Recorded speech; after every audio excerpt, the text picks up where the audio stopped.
Okay, Paul Klein, the mentor and artistic guru of Klein Artworks, is it? Klein Artist Works. Klein Artist Works. And the purpose is to empower artists and help them help us save the world. Okay. What are reporters looking for when you attract coverage for your artists and do public relations? Is it the artist's life and perspective, or is it the actual work of art? Is there a way you can advise artists? I think it's both, or either, and I think that reporters need something that they can take home and show their audience, so that it needs to be relevant or interesting and curious to a not Burning Man audience as well as a Burning Man audience. And to the extent that it can be something that is relevant to you, the artist, and relevant to the audience, it should be discussed. How do you make it relevant to the reporter? How do you make them think, oh, here's the story I'm going to take home with me? Is this for the reporter or for the artist?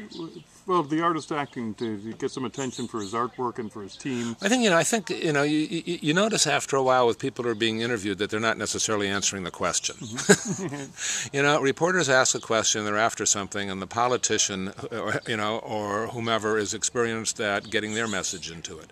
So I think that before an artist is interviewed, they should have a sense of what it is that they want to convey. And they should weave those maybe 2 or 3, not a lot, talking points into the questions that the reporter is asking. And if that question is interesting, then run with it. But if you want to, shift it a little bit and shape it to yourself, that's fine. I think reporters should be asking about, what is it that makes this special? What is it that distinguishes you from others? Why is this interesting to more than just you? Okay. How do you distinguish yourself or draw the reporter's eye when you're in the midst of a profusion of art? You've got an art... You're answering the question by asking it. I mean, in these courses that I teach to empower artists, I think that there's 3 things that make an artist successful. And it relates to this to an extent. The number 1 thing is to make distinguishable artwork. So when you say, how do you distinguish yourself by doing something distinguishable. And it's got to be different than the other kinds of things that are there, and or bigger, and or better, and or brighter, and or more noticeable, so that people respond to it. I also think it has to have some relevance to an audience. I think you need to think about what kinds of things would you, as an artist, want to see somebody else make, and what is it about that you can apply to your own artwork and deliver that. I don't think it's necessary for all artists to reinvent the wheel every time they pursue their career or every time they make a work of art. There are plenty of people who've done things before them that you can say, shit, that was cool what that person did. I'm going to do something like that this year. I don't think you want to rip them off literally and do the exact same thing. It's not like 7-minute abs is better than 8-minute abs.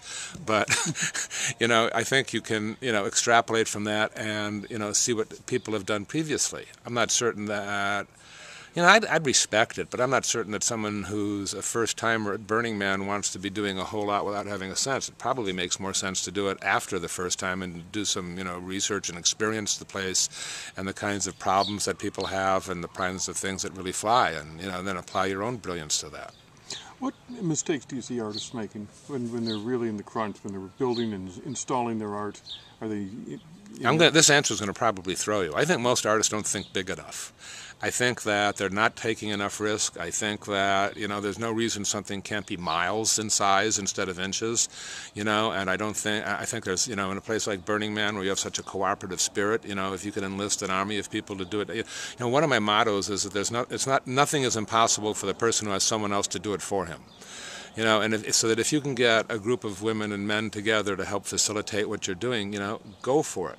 I think that, I guess the biggest mistake I see artists make is to have, well, first of all, to not plan far enough in advance. And I think, career speaking in terms of the course again, I see too many artists, being incredibly creative with their art, but not very creative with their careers.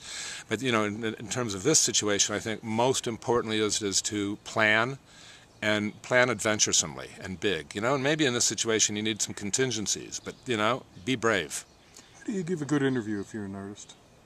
Practice. I think you need to be comfortable, it's a little tacky to call it an elevator speech when something is as horizontal as Burning Man, but, you need to be able to convey what's going on in your artwork in a very, brief period of time. And I think you can practice that. I mean, here we are in Chicago. I think you can practice this on the L and say to somebody in public transportation, "Hi, I'm an artist. I don't have enough time to talk about my art. Can I talk to you about my art for a minute?" And, keep it to a minute. I was talking to a woman in my class who's a nanny, and I said, "How old are the kids you're working with?" She said, 5 and 7. I said, "Fine. See if you can get them to get it." And it's a question of that. And mostly the problem with artists expressing themselves is a nervousness because they haven't done it enough. It's not a lack of familiarity with the subject. It's not a question of really knowing what to say. Or maybe it's not, do I say this or do I say that? And I mean, I think all of us as humans are performance pieces. We get up in the morning, we get dressed, and, that's not the same person that we are. How you see me is not how I see me. I know I have a different honesty than what you get. And I think that artists need to be able to express themselves and practice that a little bit. It can be with children. It can be with people who know nothing about art. That's probably better. You can do it on your friends, with your friends, but they can be too critical. And try and just do it to the extent that, it's like talking to girls or talking to guys, I can't do that, Dad. I get sweaty. Well, fine. Practice it on someone who's not a threat. And then, sooner or later it gets to be second hat and you can do it. When artists get interviewed, do they speak to their audience, or are they speaking more like self-expression, and do they...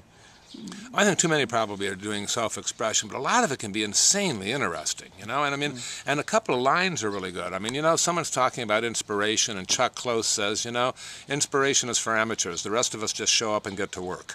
I mean, to have something like that, and I suppose all of us have things that we repeat and say periodically, if that's relevant to your art, throw it in there.